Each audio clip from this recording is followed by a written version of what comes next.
सुरक्षित जरिया दिया जाए। पर जल्द ही रतन टाटा समझ गए कि उन्हें एक कार ही बनानी होगी। अब सवाल ये था कि मोटरसाइकिल चालक इसे किस दाम पर खरीदेंगे।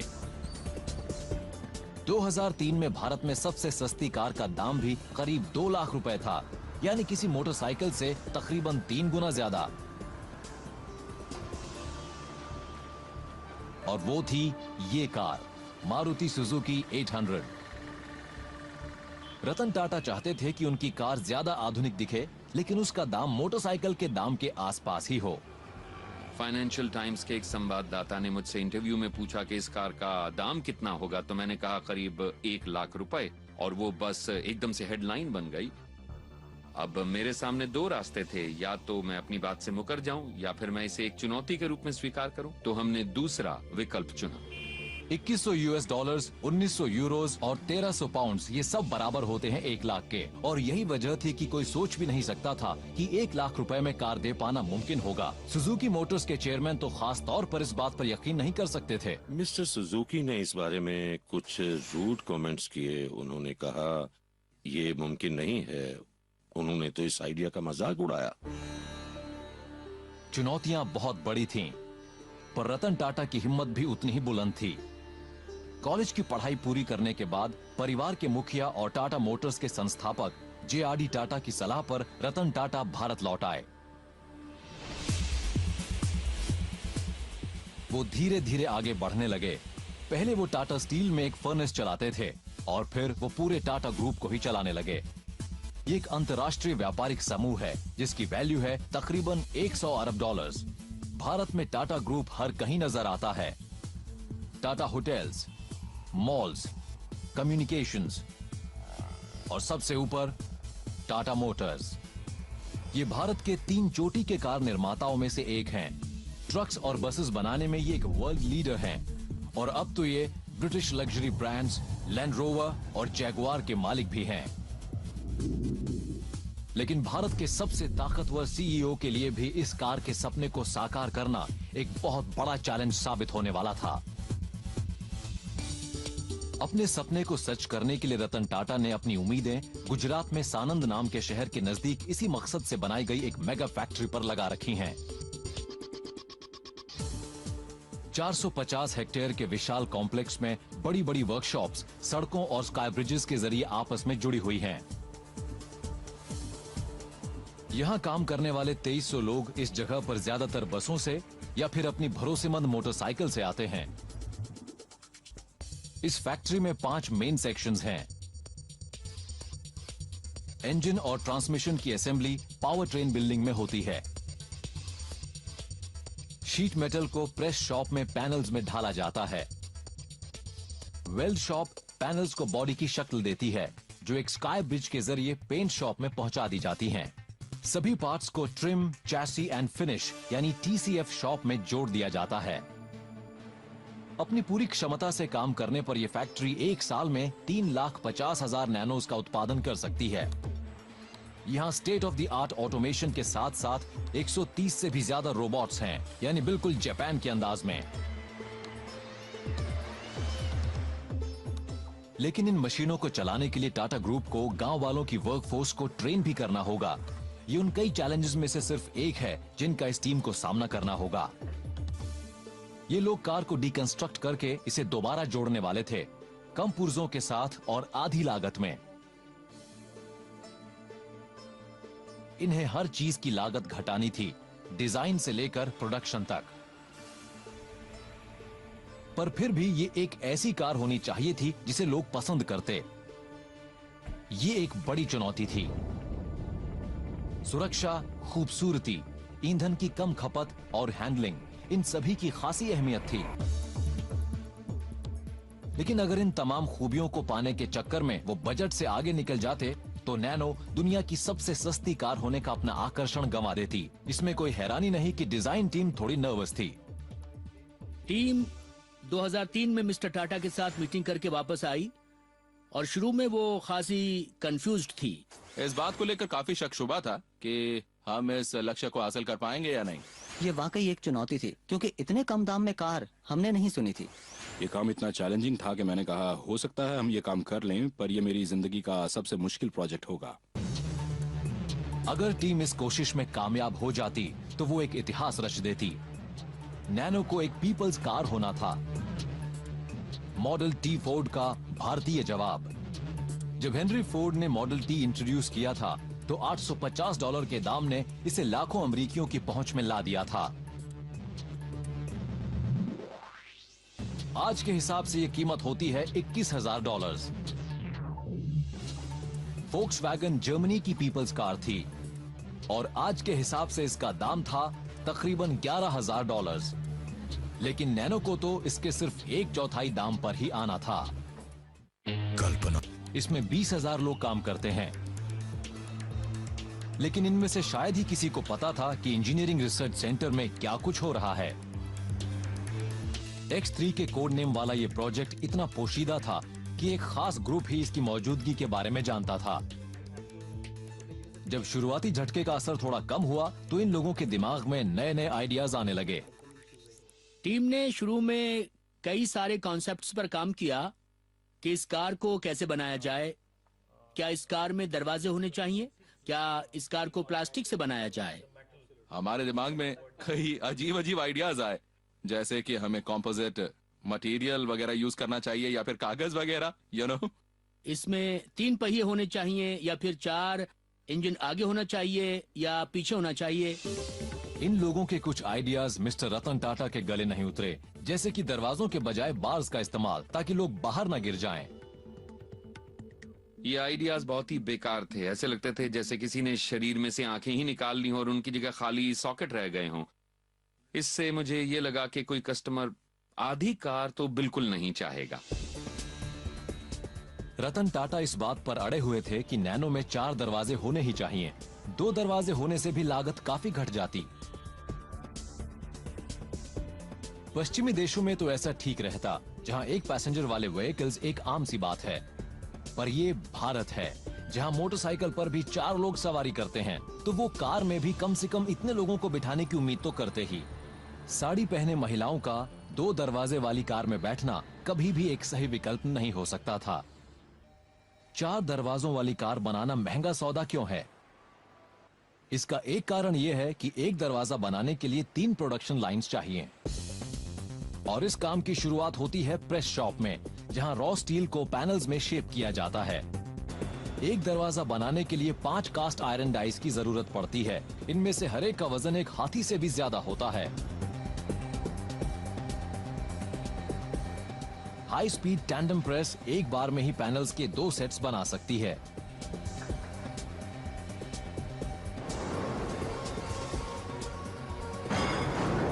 फोकलिफ्ट स्टील की शीट्स को प्रेस में फीड कर देती है और इनकी रफ्तार ज्यादातर प्रेस शॉप्स में इस्तेमाल होने वाली ओवरहेड क्रेन से तेज होती है। इसके बाद काम शुरू होता है टैंडम प्रेस का। सबसे पहले कार की बेसिक शेप बनाई जानी थी और बाद में उससे एक्स्ट्रा पार्ट्स को हटाया जाना था। इसके बाद बारी आती है ट्रिमिंग की, फ्लैंजिंग, पियर्सिंग और अन्य प्रोसेसेस की। 1 मिनट में हम ज्यादा से ज्यादा 14 पैनल बना सकते थे। तैयार पैनल्स की जांच हाथ से की जाती है ताकि अगर उनमें मामूली खामियां हो तो उनका पता चल सके। इस टेस्ट में पास होने वाले पैनल्स को ही हैमिंग लाइन में भेजा जाता है, जहां दरवाजे के अंदरूनी और बाहरी पैनल्स को एक साथ जोड़ा जाता है।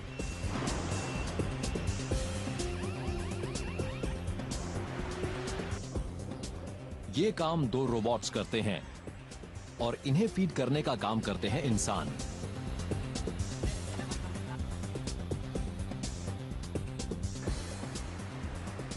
सबसे पहले एक रोबोट पैनल्स के बीच शोर को जज्ब करने वाला एक फोम लगाता है।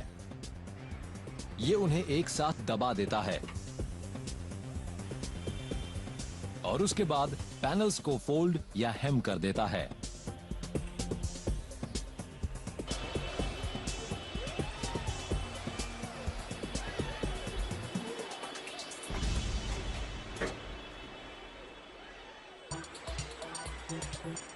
रोबोट से लागत में कमी आती है, पर नैनो के दाम को 1 लाख रुपए रखने की शुरुआत होती है डिजाइन फेज से। लागत के बावजूद टीम 4 दरवाजों का इंतजाम कर पाने में कामयाब रही। अब उनका ध्यान गया कार के दिल की तरफ, यानी इंजन। अब 2 अहम फैसले लिए जाने थे। इंजन कितना बड़ा होना चाहिए और इंजन आगे लगाया जाए या फिर पीछे। जिन कारों में इंजन पीछे लगा होता है वो आम कारों से अलग दिखाई देती हैं, पर कॉम्पैक्ट कार्स के डिजाइनर्स के लिए इनमें एक बड़ा फायदा होता है। इनमें ज्यादा लोगों के लिए जगह होती है। ये दरअसल मेरा सपना था, क्योंकि मैं जानता था कि अगर 4 लोगों के बैठने लायक इतनी कॉम्पैक्ट कार बनानी है तो ये तभी मुमकिन हो सकता है अगर आप इंजन पीछे लगाएं। ये असल में फोक्सवैगन वाला मामला ही था। पर ओरिजिनल बीटल का इंजन जहां पिछली सीट के पीछे था, वहीं नैनो का इंजन सीट के नीचे था। इसका मतलब था कि छत ऊंची बनानी होगी। इससे एक और फायदा हुआ। कार की ऊंचाई अगर कम हो तो उसमें बैठने में दिक्कत होती है, खासकर भारत में अलग तरह की ड्रेस या साड़ी की वजह से। पर इसके साथ कुछ चैलेंजेस भी जुड़े हुए थे, जैसे कि इंजन कंपार्टमेंट को ठंडा रखना। हमें कूलिंग की समस्या को भी हल करना था। अंदर मौजूद इंजन से गर्मी पैदा हो रही थी। कई कोशिशों के बाद टीम ने पिछले दरवाजों के पीछे एयर स्कूप्स लगा दिए।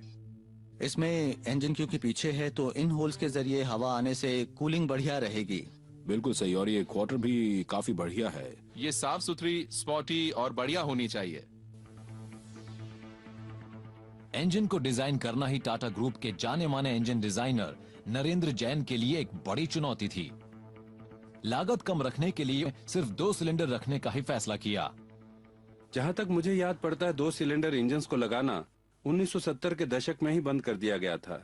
2 सिलेंडर वाले इंजन में एक बड़ी कमी होती है, ये अनबैलेंस्ड रहता है और जोर से हिलता भी है। इस इंजन में 2 सिलेंडर होते हैं। दोनों पिस्टन्स एक ही समय ऊपर नीचे आते जाते रहते हैं। अगर आप देखें तो इसके 2 काउंटर होते हैं जो पिस्टन के मास को और काउंटिंग रॉड को बैलेंस करते हैं और उसे ऊपर मूव करते हैं।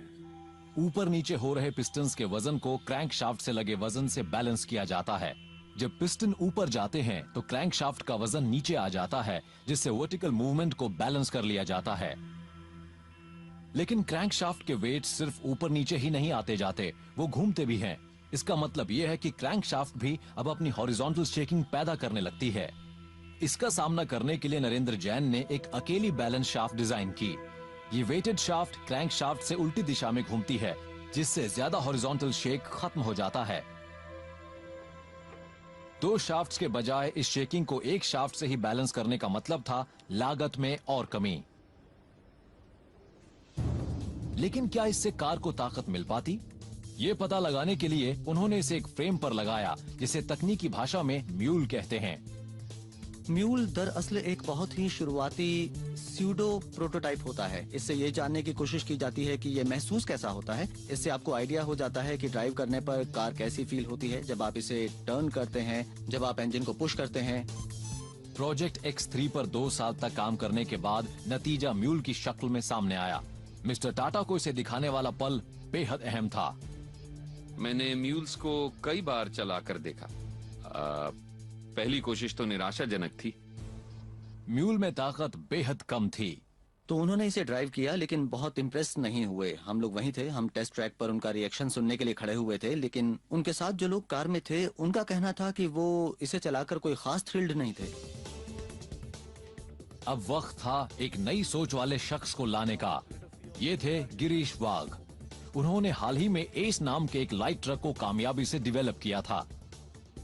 2 सिलेंडर वाला एस फौरन हिट हो गया, लेकिन क्या वो नैनो को भी ऐसी ही कामयाबी दिला सकते थे? पहली प्राथमिकता थी इंजन की समस्या को हल करना। हमने इंजन की कैपेसिटी बढ़ा दी और यकीन मानिए कि 9 से 10 महीने का वक्त लग जाता है इस तरह का काम करने में। फिर हमने इसे प्रोटोटाइप पर लगाया। ये काफी रिफाइंड हो गया था और अब इसकी आवाज 4 पहियों वाली किसी मोटरसाइकिल जैसी नहीं थी। फिर वो आए, उन्होंने व्हीकल को चलाया और वो कहने लगे, मुझे लगता है कि ड्राइविंग के लिहाज से अब हम कामयाब हो गए हैं। तो ये छोटा सा इंजन पावर ट्रेन शॉप में असेंबल किया जाने लगा।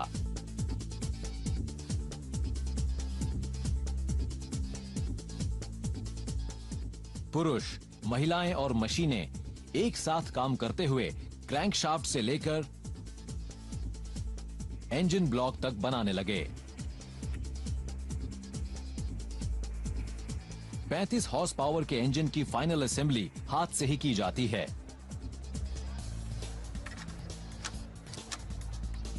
माहिर वर्कर्स इस मामूली ताकत वाले और छोटे पावर प्लांट को 4 स्पीड मैनुअल ट्रांसमिशन में लगाने लगे। इससे नैनो की एवरेज 1 लीटर में 24 किलोमीटर मिलने वाली थी, जिससे ये भारत में पेट्रोल की सबसे कम खपत वाली कार बन जाती। ऐसी सस्ती कार बनाने का कोई फायदा नहीं था जिसे चलाना कम खर्चीला ना हो। इसका इंजन भी पुरानी और प्रदूषण फैलाने वाली उन कारों और मोटरसाइकिलों से कहीं साफ था जिनकी जगह ये लेने वाली थी। इधर पावर ट्रेन असेंबल की जा रही थी और उधर वेल्ड शॉप में एक बॉडी का जन्म हो रहा था। वेल्ड शॉप में 11 बॉडी पैनल्स को वेल्डिंग के जरिए जोड़कर स्टील की एक यूनिबॉडी बनाने की प्रक्रिया शुरू हो गई। ज्यादातर कार्स इसी तरह बनाई जाती हैं, लेकिन स्टील टीम नैनो की पहली पसंद नहीं था। फिर प्लास्टिक्स का ख्याल आया। शुरुआत के वक्त हमने सोचा कि हम शीट मेटल की बजाय प्लास्टिक बॉडी बनाएंगे। बस आइडिया था इसका वजन कम रखना। पता ये चला कि अगर हम प्लास्टिक का चुनाव करते तो लागत के नजरिए से हम फायदे में नहीं, नुकसान में रहते। और शायद भारत प्लास्टिक कार्स के हिसाब से सही जगह थी भी नहीं। भारतीय ड्राइविंग कंडीशंस के हिसाब से, डेंटेबिलिटी के हिसाब से शीट मेटल ही बेहतर है। अगर कोई डेंट पड़ भी जाए तो आप इसे बहुत जल्दी निकलवा सकते हैं। आपको पूरा पैनल बदलने की जरूरत नहीं पड़ती। तो स्टील को ही चुना गया। इस अत्याधुनिक मेगा फैक्ट्री में 130 रोबोट्स पूरी कार्यकुशलता से इसे वेल्ड करने में जुट गए। लेकिन रतन टाटा द्वारा 1 लाख की कार देने की घोषणा के समय से अब तक, यानी उत्पादन की शुरुआत तक, चीजों के दामों में तकरीबन 40% का इजाफा हो चुका था।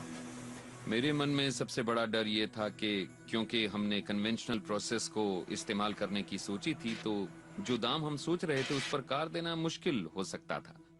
लेकिन रतन टाटा के लिए वादे की बहुत अहमियत थी और उसे पूरा करने की जिम्मेदारी आ पड़ी थी उनके इंजीनियर्स पर। तो वो इसे कैसे करने वाले थे?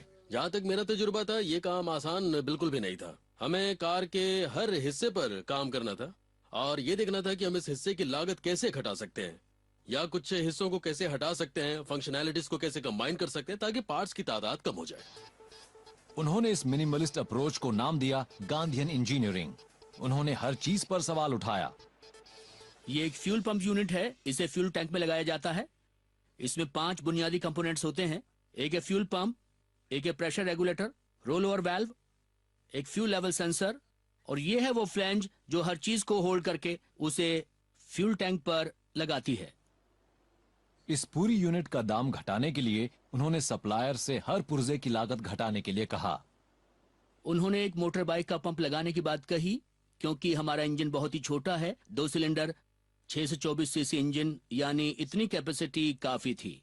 अपनी तमाम क्लेवर इंजीनियरिंग के साथ साथ डिजाइनर्स को सबसे ज्यादा गर्व था नैनो के लुक्स पर। इसके लैंप्स आंखों की तरह हैं। ऐसा लगता है जैसे मुस्कुरा रही हो। मुझे बड़ी लैंप का आइडिया पसंद आया क्योंकि कार में कुछ ऐसा एलिमेंट तो होना ही चाहिए जो कि लोगों का दिल जीते और कार का खास कैरेक्टर दिखाए। बिल्कुल। अगर ऐसा ना होता तो हम प्लेन सरफेस वगैरह से ही काम चलाते। हॉरिजॉन्टल लैंप्स और एक कर्व्ड बॉनेट से नैनो को जैसे एक इंसानी चेहरा मिल गया। टीम को यकीन हो गया कि वो एक दिल जीतने वाली कार बना रही है। हमें एक स्ट्रॉन्ग एलिमेंट की जरूरत है, एक सिंगुलर स्ट्रॉन्ग एलिमेंट की। लेकिन मिस्टर टाटा एक और बदलाव चाहते थे। ये हमारे फाइनल डिजाइन के 1 हफ्ता बाद की बात है। उन्होंने कार को देखा और कहा कि कार की नोज कार की पूरी लंबाई के मुकाबले अचानक ही नीचे की तरफ नजर आ रही है। ऐसे में ये कार दबी हुई नाक जैसी दिखती। वो इस अगले हिस्से को 100 मिलीमीटर और लंबा चाहते थे। इसके अलावा वो पहियों को भी कार के एकदम कोनों पर ही लगाना चाहते थे ताकि पैसेंजर्स के लिए ज्यादा जगह रहे। ये कार इतनी छोटी थी कि हमें इसकी शेप बढ़िया बनाने में काफी दिक्कत हो रही थी। तो इस एक्सटेंशन से पैकेजिंग, स्टेबिलिटी और स्टाइलिंग में काफी सुधार आया। लेकिन इन बदलावों का मतलब था पूरी टीम पर दबाव। हम जैसे एक दिन में 48 घंटे काम कर रहे थे, मतलब हमें काफी मेहनत करनी पड़ रही थी। और जब उन्होंने इसे देखा तो वो काफी खुश हुए और शायद 2 हफ्ते बाद कार का कॉन्सेप्ट फाइनल हो गया। इससे पहले कि इस प्रोटोटाइप को आम लोगों के सामने लाया जाता, इसे भारतीय सड़कों पर कई कड़े परीक्षणों पर खरा उतरना था। इसे शहरों की तंग सड़कों पर सकरे मोड़ काटने थे। इसे किसी भी आम भारतीय सड़क जैसे ही टॉर्चर ट्रैक का सामना करना था। 30 सेंटीमीटर की गहराई वाला एक वाटर ट्रॉफ मॉनसून की बारिश का एहसास कराने वाला था। लोग तो अपनी नैनो को हिमालय की पहाड़ियों पर भी ले जा सकते थे, इसलिए इसे तीखी चढ़ाई पर भी टेस्ट किया गया। साथ ही इसे 0 से 50 डिग्री सेल्सियस नीचे के तापमान में भी परखा और जांचा गया था। कल्पना उन्हीं की कार दिखाने का। लेडीज एंड जेंटलमैन, इस यादगार मौके पर आप हमारे साथ हैं, उसके लिए शुक्रिया। दिल्ली ऑटो एक्सपो में रतन टाटा की होलोग्राफिक इमेज यहाँ मौजूद लोगों का जोश बढ़ा रही थी, जबकि खुद रतन टाटा स्टेज के पीछे घबराए हुए इंतजार कर रहे थे। अगर आप मुझसे किसी ऐसे पल के बारे में पूछें जब मुझे डर लगा हो, तो यही वो पल था। मैं पर्दे के पीछे बैठा उन तमाम बातों के बारे में सोच रहा था जो गड़बड़ा सकती थीं।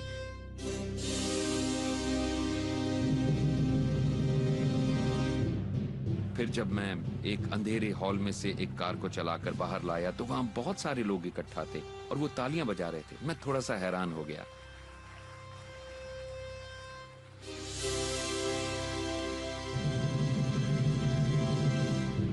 चारों तरफ कैमरे की फ्लैश थी। मैंने जिंदगी में कभी ऐसे माहौल का सामना नहीं किया था और शायद फिर कभी करूंगा भी नहीं।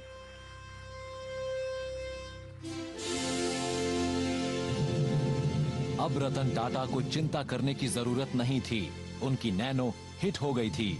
उद्घाटन के समय लोगों का रिएक्शन मेरी उम्मीद से कहीं बेहतर था। वहाँ पर सैकड़ों कैमरामैन और प्रेस के सैकड़ों लोग मौजूद थे। कैमरों की फ्लैश चमक रही थी, लोग तालियां बजा रहे थे और मैं नहीं जानता कि लोगों को क्या कुछ देखने की उम्मीद थी, लेकिन उन्होंने नैनो देखने की उम्मीद तो नहीं की थी। मैं कंपनी की तरफ से अपनी टीम का आभार व्यक्त करना चाहूंगा। ये मौका वाकई बहुत खास था। ये टीम के सभी सदस्यों के लिए गौरव का पल था। ये एक ऐसा एक्सपीरियंस था जिसका मजा मैं अपनी पूरी जिंदगी लेता रहूंगा। मुझे याद है मेरे पीछे खड़े कुछ साथियों की आंखों में आंसू भर आए थे। ये बहुत ही शानदार एहसास था, इसे मैं आज तक नहीं भूल पाया हूँ। और तमाम मुश्किलों के बावजूद टीम ने कार के दाम का वादा भी निभाया। कार का डीलर प्राइस 1 लाख ही होगा, क्योंकि वादा तो आखिर वादा ही होता है।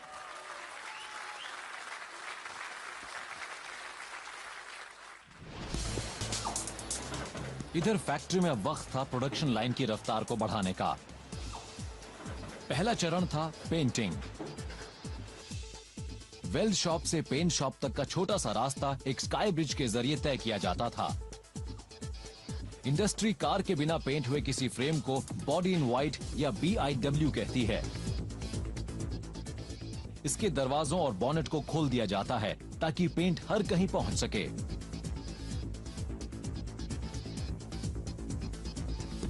किसी खामी के लिए BIW की पूरी जांच की जाती है, फिर इसे डीग्रीस करके पेंटिंग के लिए तैयार किया जाता है। जब बॉडीज पेंट शॉप में दाखिल होने के लिए आती हैं, तो उसे प्री वॉशिंग के लिए ले जाया जाता है। प्री वॉशिंग के बाद उन पर फॉस्फेट कोटिंग होती है और फॉस्फेट कोटिंग के बाद बॉडी इलेक्ट्रो कोटिंग के लिए जाती है। प्रोटेक्टिव प्राइमर को इलेक्ट्रिक करंट के जरिए हाल ही में तैयार किए गए मेटल पर कोट कर दिया जाता है। मॉडर्न कार्स में इस कोटिंग की अहमियत बहुत ज्यादा है। उसकी वजह यह है कि कार का पूरा स्ट्रक्चर पतली शीट मेटल से बनता है। इस कारण किसी भी कोरोजन से भारी नुकसान हो सकता है। बॉडी को पूरे 360 डिग्री के कोण पर घुमाने से सारी बॉडी पर कोटिंग सुनिश्चित हो जाती है। इससे ये कोटिंग बॉडी के हर कोने तक पहुंच जाती है। ये कोटिंग सिर्फ बाहर ही नहीं बल्कि अंदर भी हो जाती है। अब ये बॉडीज पेंटिंग के लिए तैयार हैं। एक बार फिर इनकी जांच की जाती है।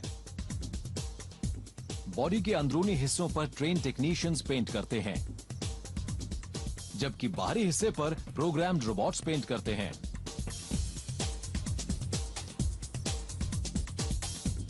इस एनर्जी एफिशिएंट पेंट शॉप में पेंट के तमाम कोट्स को जल्दी जल्दी लगाया जाता है। तमाम कोट्स लगाए जाने के बाद ही बॉडीज को बेकिंग के लिए भेजा जाता है। पेंट शॉप किसी भी कार फैक्ट्री के सबसे महंगे और कीमती हिस्सों में से एक होती है और टाटा मोटर्स को इसे दूसरी बार बनाना पड़ा। कंपनी ने पहली पेंट शॉप 2007 में सिंगूर में ओरिजिनल नैनो फैक्ट्री में बनाई थी। पश्चिम बंगाल में तब कम्युनिस्ट सरकार थी। हम पश्चिम बंगाल इसलिए गए क्योंकि हमें ये लगा कि कुछ समय से इंडस्ट्री देश के इस हिस्से में काम नहीं कर रही है। मेरा ये मानना था कि पश्चिम बंगाल की सरकार वाकई राज्य में इंडस्ट्री को वापस लाना चाहती है, तो पूरे यकीन के साथ मैंने बोर्ड को इस राज्य में जाने के लिए राजी कर लिया। लेकिन सरकार ने टाटा ग्रुप को जो जमीन दी थी उसकी मिल्कियत को लेकर स्थानीय किसानों ने विवाद खड़ा कर दिया। ये लोग शुरू से ही निर्माण प्रक्रिया में बाधा पहुंचाने की कोशिश करने लगे। हमारे काफी लोगों को पीटा गया, सामान चुरा लिया गया, दीवारें तोड़ दी गईं। रतन टाटा ने 2 साल तक इंतजार किया, लेकिन फिर हालात बद से बदतर होते गए। एक दौर ऐसा आया जब समस्या अपने चरम पर पहुंच गई थी। फैक्ट्री के गेट के बाहर करीब 1 लाख लोग इकट्ठा हो गए थे। तब प्लांट का उद्घाटन होने में सिर्फ कुछ ही हफ्ते बाकी थे, लेकिन पश्चिम बंगाल में प्रोडक्शन जारी रखना बहुत खतरनाक था। प्लांट को बंद करने का फैसला बहुत ही दुखदाई था, आप इसे समझ सकते हैं। हम लोगों को जो एहसास हुआ मैं उसे बयान नहीं कर सकता।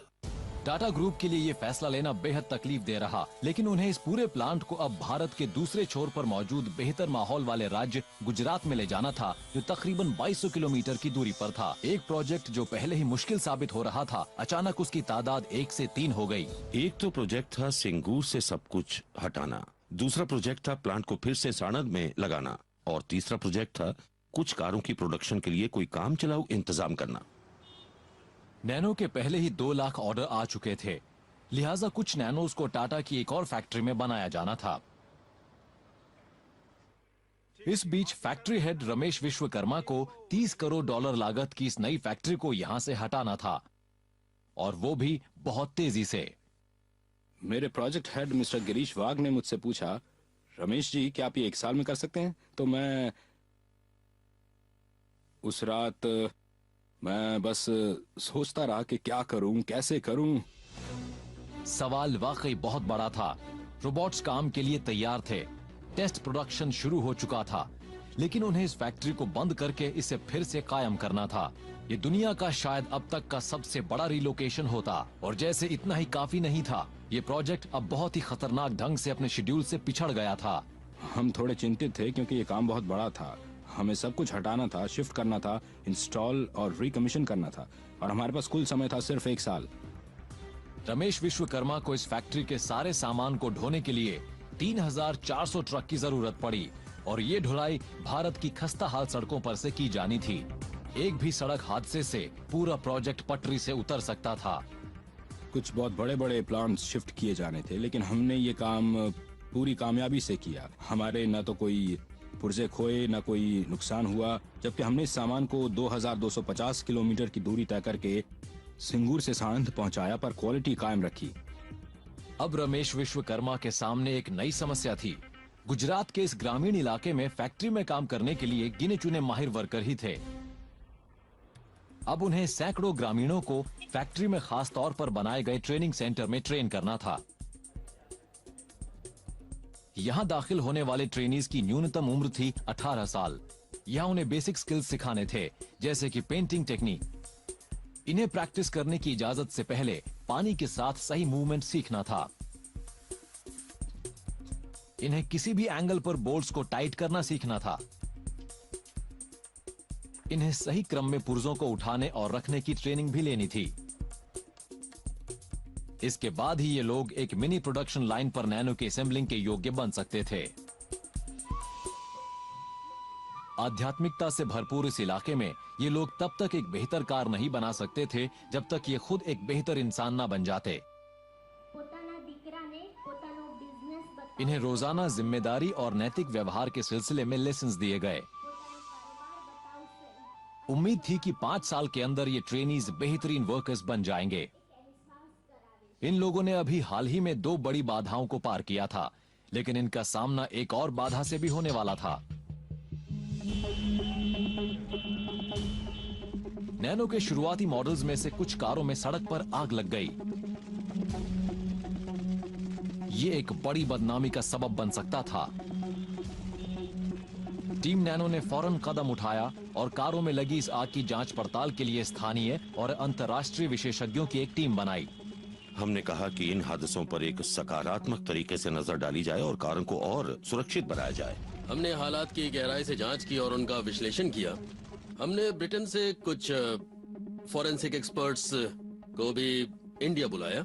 उन्होंने सारे इंस्ट्रूमेंट्स पर नजर डाली और हमें क्लीन चिट देते हुए कहा कि इस कार के डिजाइन में कहीं कोई खामी नहीं है। कुछ मामलों में हमने पाया कि कार के एग्जॉस्ट सिस्टम के साथ कपड़े का कोई टुकड़ा रख दिया गया था। कस्टमर्स ने कोई एक्सेसरीज लगाने के लिए कार के इलेक्ट्रिकल सिस्टम के साथ छेड़खानी की थी, जिसकी वजह से उसमें शॉर्ट सर्किट हो गया था। इसके जवाब में टीम नैनो ने कार को और भी ज्यादा सेफ बनाया। हमने एग्जॉस्ट सिस्टम को और ज्यादा सुरक्षित बनाया। इलेक्ट्रिकल सिस्टम में भी हमने फ्यूज वगैरह के जरिए अतिरिक्त प्रोटेक्शन दिया। हमने नैनो में आग लगने के जिन भी कारणों की पहचान की थी, उनसे बचने के लिए हमने अतिरिक्त प्रोटेक्शन कवर मुहैया करवाया, ताकि ये सुनिश्चित किया जा सके कि फिर कभी कार में आग न लगे। आग के नियंत्रण में आने के बाद अब वक्त था जश्न मनाने का। जून 2010 में रतन टाटा ने आधिकारिक रूप से अपनी नई मेगा फैक्ट्री का उद्घाटन किया। मेरे लिए आज यहाँ आपके सामने मौजूद होना एक बहुत बड़ा मौका है और मुझे उम्मीद है कि आने वाले वर्षों में हम इस कार को भारत की सड़कों और गलियों में देखेंगे, जिससे देश के लोगों को एक निजी ट्रांसपोर्ट हासिल करने का मौका मिलेगा।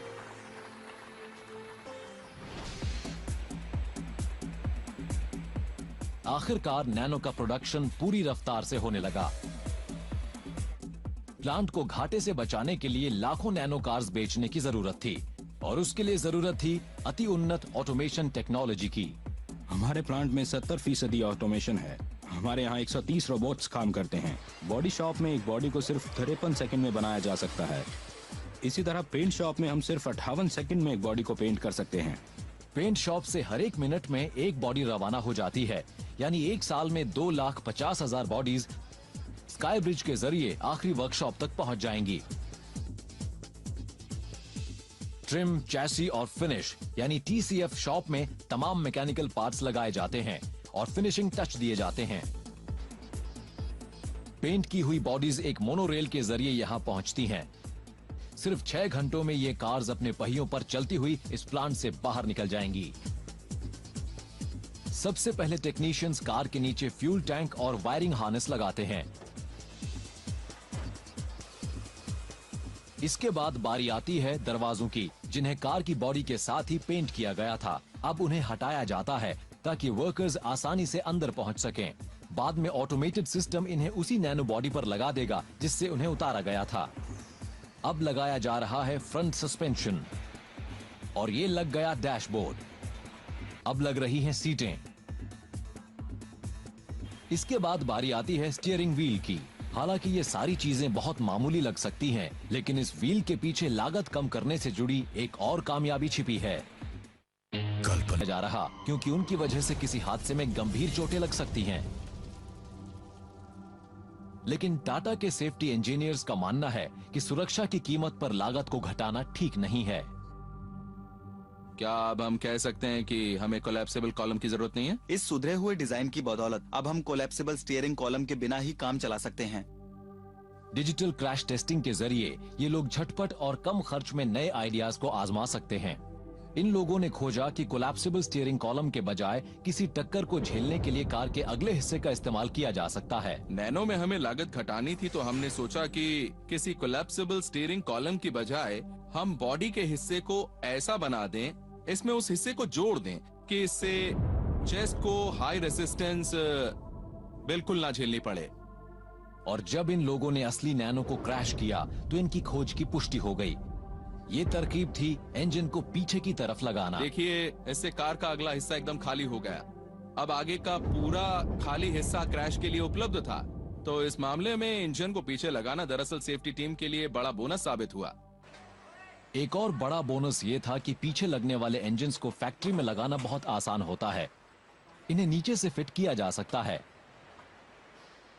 इस तरह इंजन और बॉडी का मेल आगे इंजन वाली कारों के मुकाबले ज्यादा आसानी से किया जा सकता है। इसमें हाइड्रोलिक्स को कनेक्ट करने में भी उतना ही समय लगता है जितना कि पिछली सीट के नीचे इंजन को लगाने में। लेकिन इसका एक नुकसान भी है। जब नैनो का छोटा सा इंजन पूरी रफ्तार से चलता है तो इससे काफी शोर हो सकता है, और ये शोर बॉनेट के नीचे नहीं होता है, ये ड्राइवर के काफी नजदीक यानी पिछली सीट के नीचे होता है। अब पूरे नैनो प्रोजेक्ट के लिए इस शोर को घटाना सबसे बड़ी बाधा बन गया। नैनो एक अनोखी किस्म की कार है जिसमें इंजन पीछे लगा हुआ है और ये पैसेंजर कंपार्टमेंट के ठीक अंदर है। इस साउंड प्रूफ चेंबर में टीम पैसेंजर्स द्वारा झेले जाने वाले शोर और वाइब्रेशन को घटाने के लिए कई तरह के इंजन माउंट्स और साउंड अब्सॉर्बिंग मटेरियल्स को टेस्ट करती है। हर बदलाव के साथ ये लोग पूरी कार में शोर और वाइब्रेशन के लेवल्स को नापते हैं।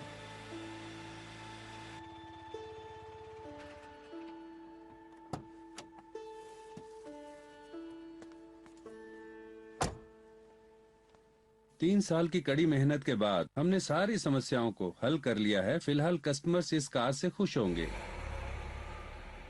ये छोटी भी है, ऊंची भी है, और इसके अंदर कोई शोर भी नहीं है। TCF शॉप में इन नैनोज की पहली टेस्ट ड्राइव कुछ ही मिनटों में की जाने वाली है। लेकिन इससे पहले कि ऐसा किया जा सके, इन कार्स को पहियों की जरूरत होगी। ये सबसे आखिर में लगाई जाने वाली चीजों में से एक हैं, और कार की तरह ये भी छोटे हैं। ये पहिए डिजाइनर्स और गांधीयन इंजीनियर्स के बीच के मुकाबले का आखिरी मोर्चा कहे जा सकते हैं। यहां भी लागत कम करने का एक आखिरी मौका नजर आया। शुरू में व्हील्स ज्यादा छोटे थे, लेकिन हमने टेक्नीशियंस को इनका साइज बढ़ाने के लिए तैयार कर लिया। बेशक इससे लागत थोड़ी बढ़ जाए, लेकिन कार की स्थिरता और सफर में आराम के लिए उन्होंने थोड़े बड़े व्हील्स लगाने की हमारी बात को मान लिया। लेकिन टेक्नीशियंस लुग नट्स के मामले में जीत गए। कार के पहिए में सिर्फ 3 नट्स हैं। हमने जब शुरू में 4 के बजाय 3 बोल्ट्स लगाने शुरू किए तो हमने शुरुआती गणना की और ये गणना सही निकली। हमने सोचा कि कार की अधिकतम रफ्तार को ध्यान में रखते हुए 3 बोल्ट्स काफी होंगे, और ये बात बिल्कुल सही निकली। सबसे आखिर में हर नैनो में उसके चारों दरवाजे लगा दिए जाते हैं। लोगों की ये कार अब लोगों के लिए तैयार है, तकरीबन।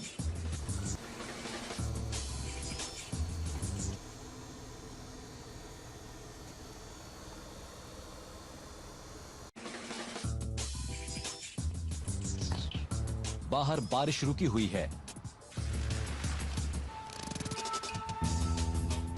लेकिन इसकी वजह से टेस्ट ट्रैक पर मुश्किलें थोड़ी बढ़ गई हैं। हर नैनो को इस प्रक्रिया से गुजरना पड़ता है, और इसके ब्रेक्स की आजमाइश उसी पुराने तरीके से ही की जाती है। फिर टाटा मोटर्स ने बेसब्री से इंतजार कर रहे हजारों कस्टमर्स को नैनो कार्स की डिलीवरी शुरू कर दी। आखिरकार सब कुछ कंपनी के हिसाब से होने लगा। लेकिन अगर आप भारतीय उपमहाद्वीप से बाहर रहते हैं तो फिर निकट भविष्य में इसके किसी डीलर की उम्मीद मत रखिए। अभी नैनो को पश्चिम के कड़े सुरक्षा मानकों के मुताबिक बनाने की कोई योजना नहीं है। यूरोप और अमेरिका में टाटा एक दूसरी कार पेश करेगी जो नैनो प्लेटफॉर्म पर आधारित होगी। एक कॉन्सेप्ट कार को पहले ही लोगों के सामने लाया जा चुका है। पिक्सल भविष्य की कार नजर आती है जिसे सिटी ड्राइविंग के लिए बनाया गया है। हमने उस कार में कई नए कॉन्सेप्ट्स शामिल करने की कोशिश की है। हमने नैनो की तरह उसमें इंजन पीछे लगाने की फिलॉसफी कायम रखी है।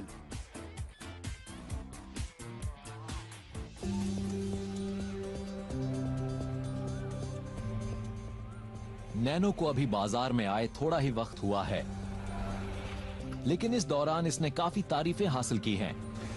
टाटा मोटर्स को इसके भविष्य को लेकर काफी यकीन है।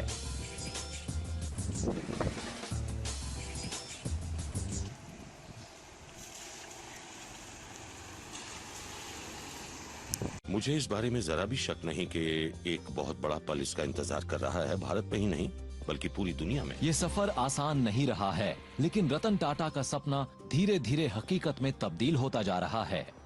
मेरे दिल में हमेशा टीम की कोशिशों के प्रति सम्मान कायम रहेगा, क्योंकि इस कार को बनाने का असली श्रेय उस टीम को ही जाता है जिन्होंने इसे मुमकिन बनाया। इस एक्सरसाइज के वही असली हीरो हैं।